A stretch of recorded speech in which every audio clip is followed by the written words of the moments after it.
Olá, amigos do G+ Notícias, nós voltamos a falar do Intershow 2022, a maior feira de inverno do Paraná, com absoluta certeza. E hoje, agora, nós temos o grande prazer de receber o presidente da Cooperativa Agrária, Jorge Cal, que é um dos idealizadores desse evento, que já é referência tanto no estado quanto no país em termos de tecnologia de produção agropecuária de inverno. Presidente, uma satisfação tê-lo conosco e gostaria que o senhor fizesse uma avaliação de como foi a preparação desse evento para 2022.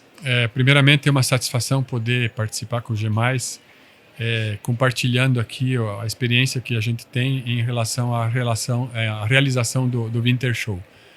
O Winter Show ele nasceu de uma ideia que era um dia de campo de inverno da agrária, que era minúsculo, era apenas para cooperados, e a gente viu que tinha potencial de crescimento e aí foi aumentando e hoje estamos na 19ª edição e tem crescido cada vez mais.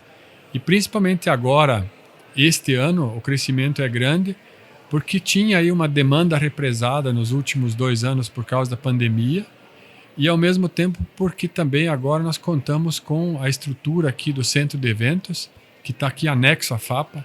Então, com esse centro de eventos, a gente conseguiu ampliar bastante a participação de público.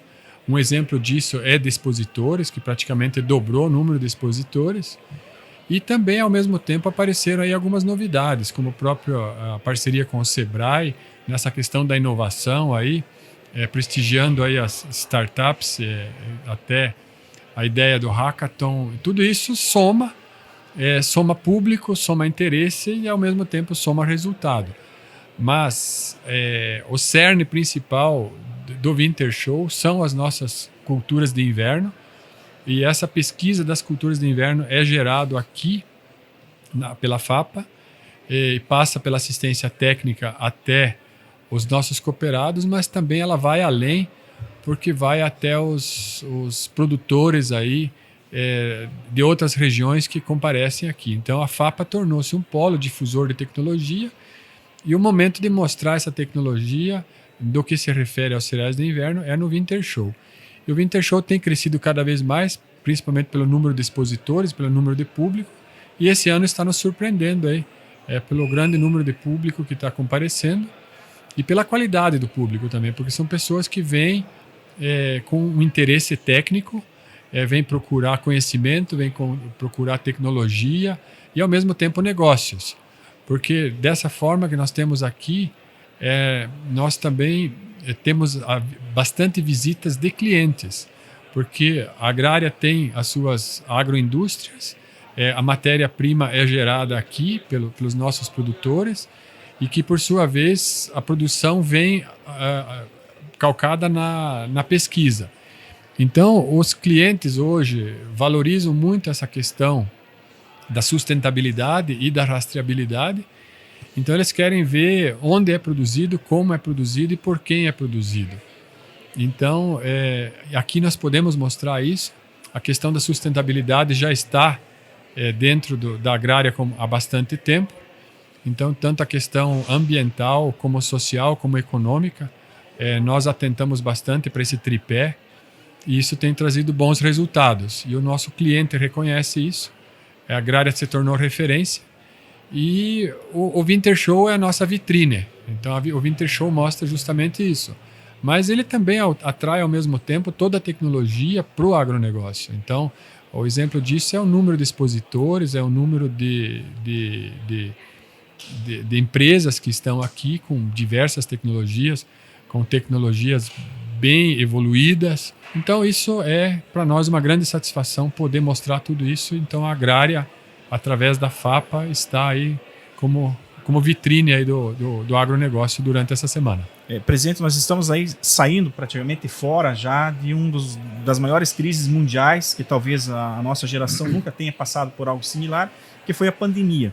E nesse período o agronegócio praticamente sustentou o país, né? Ele não podia parar, não parou, continuou produzindo intensamente.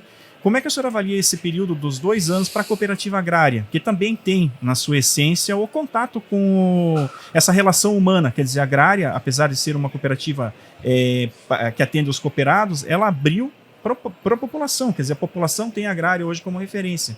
Como é que foi esse período para a agrária? Sim, o período da pandemia foi aí, na linguagem de hoje, um período bem tenso. No início, quando começou a pandemia, logicamente, como todo mundo, a gente estava desorientado, não sabia para que rumo ir, e a gente começou a ficar preocupado, assim, porque as coisas estavam caminhando para uma tendência de lockdown absoluto, e a gente não sabia como lidar com isso, e também não sabia dar continuidade ao processo produtivo. Aí a gente se empenhou também através das nossas organizações representativas, sindicatos e a própria OCEPAR, que nos ampara muito bem, nós alertávamos para a importância de continuar produzindo alimentos, né? Nós não podíamos parar de produzir alimentos, parando a cadeia seria muito difícil retomar mais uma vez. Mas, ao mesmo tempo, também nós tivemos que nos adaptar internamente nas questões administrativas, operacionais, com o pessoal. Aí, nos ajustamos também dessa forma. O que foi possível de deixar funcionários trabalhar em home office, mas também tem outras funções, principalmente operacionais e industriais, que não tem como fazer à distância. Então, eles tinham que vir. Então, aí a gente adaptou a questão de transporte, ônibus, distanciamento, máscara, álcool gel, turnos diferentes, e fomos nos adaptando. Também fizemos uma campanha grande em relação aos motoristas de caminhões, porque a gente precisava continuar transportando. E esse período foi um pouco difícil a gente conseguir, porque era uma rotina totalmente diferente. E também um bombardeio de notícias negativas mundo afora, onde pouca gente uma expectativa, né? Pouca gente sabia o que era realmente necessário e não. Aí um grande período na expectativa, esperando pelas vacinas. E aí fomos passando por esse período aí. Mas hoje, olhando para trás, eu acho que fizemos a forma certa, porque continuamos trabalhando, continuamos produzindo.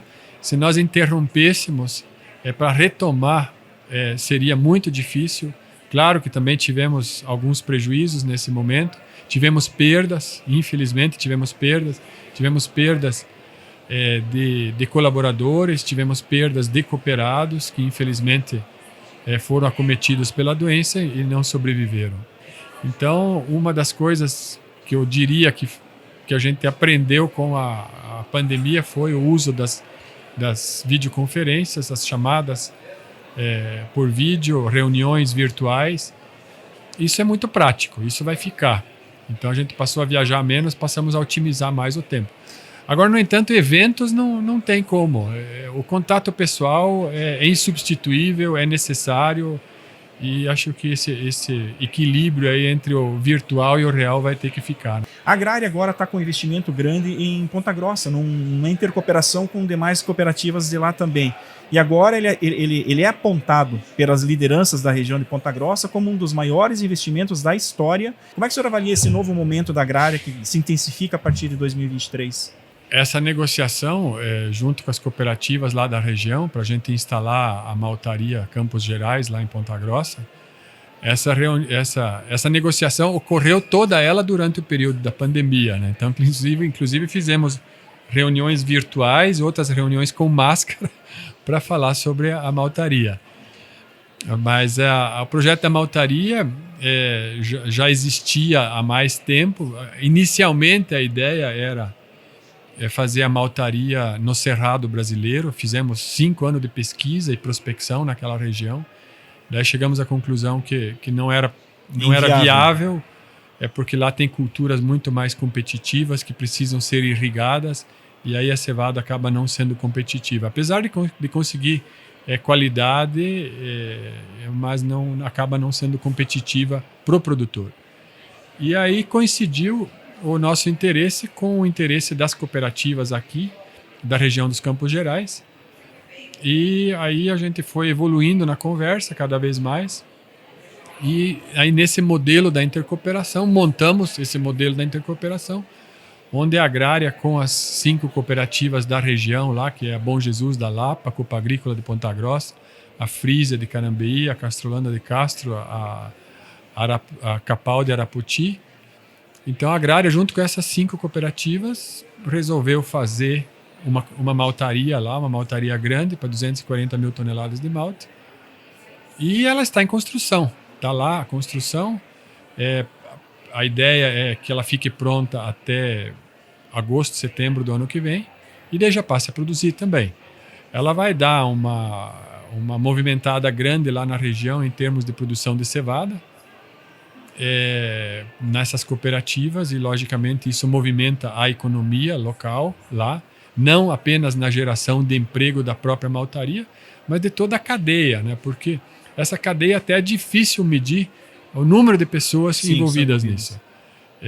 Então, no projeto todo da Maltaria Campos Gerais, são mais de 12 mil cooperados que acabam sendo impactados por isso. Então, isso possibilita o plantio de cevada naquelas regiões. Vamos ter que aumentar também o plantio de cevada aqui na nossa região de Guarapuava. Existe essa possibilidade ainda, presidente? Existe, até um tempo atrás se falava que a Agrária estava emprestando, digamos assim, além do investimento, o know-how para que fosse efetivada a maltaria. Comentava-se que talvez aqui não tivesse mais um potencial de crescimento para a área da cevada, e que lá ele é praticamente muito pequeno ainda o cultivo lá, quer dizer, lá vai se incentivar muito, né? Aqui ainda existe esse potencial de crescimento? Sim, na verdade existe esse potencial e necessidade também, então nós temos que passar a produzir mais cevada aqui, para a nossa maltaria aqui, e lá também produzir mais cevada para toda a maltaria de lá. Porque hoje nós fazemos fomento de cevada naquela região, então hoje vem cevada daquela região para cá. E então, depois que a maltaria lá estiver pronta, essa cevada vai ficar lá. Então nós vamos ter que passar a produzir mais cevada aqui para suprir a nossa maltaria local. Então é um impacto sim na economia tanto daquela região como essa região daqui também. E esse é o nosso propósito, né? Fazer a roda da economia girar cada vez mais. E ela gera resultados, então gera resultados para todos os componentes da cadeia do agronegócio. E aqui isso é um exemplo, aqui o Winter Show é um exemplo uma referência. Que ele, assim, você impacta vários elos dessa cadeia, né? E não é apenas o agricultor, ou a cooperativa, ou uma única empresa, né? Então, inúmeros os prestadores de serviço. Então, se você olha aqui para um evento como esse, você percebe que não é apenas o hotel que acaba sendo mais movimentado, ou o restaurante, mas são todos os prestadores de serviço, né? Isso vai muito longe, isso vai até para o pessoal de publicidade, de propaganda, de comunicação, enfim. É o que a gente sempre fala, é a roda da economia girando. Eu lembro que, talvez eu erre o ano, se foi 2012, 2013, eu fiz uma entrevista com o senhor. E naquela época se questionava muito o vácuo de investimentos na geografia. Quer dizer, Guarapuava era realmente tida como um ponto de parada. Você vem de Maringá, Londrina, dorme aqui, segue viagem. Vem do oeste para aqui, dorme, segue viagem. Vem do sudoeste para aqui, dorme. E houve uma certa, até por pressão muitas vezes das empresas como a Agrária, uma necessidade de melhorar essa logística, e se reverteu isso. Estamos evoluindo? Quer dizer, a questão logística da região está melhorando? Sim, estamos evoluindo, mas precisamos evoluir muito mais. Você tocou num assunto muito importante que chama-se infraestrutura. Nós estamos aqui no centro-sul do Paraná. Se você comparar com outras regiões do Paraná, aqui o IDH é mais baixo, né? E isso você só consegue alavancar se você conseguir ter investimentos, mas principalmente o primeiro investimento que tem que acontecer é na infraestrutura. E já em conversas nossas com o governo do estado, o governo do estado tem sido muito receptivo a isso, e atendendo os nossos pedidos, as nossas demandas. Isso faz com que haja mais investimento em infraestrutura aqui na região.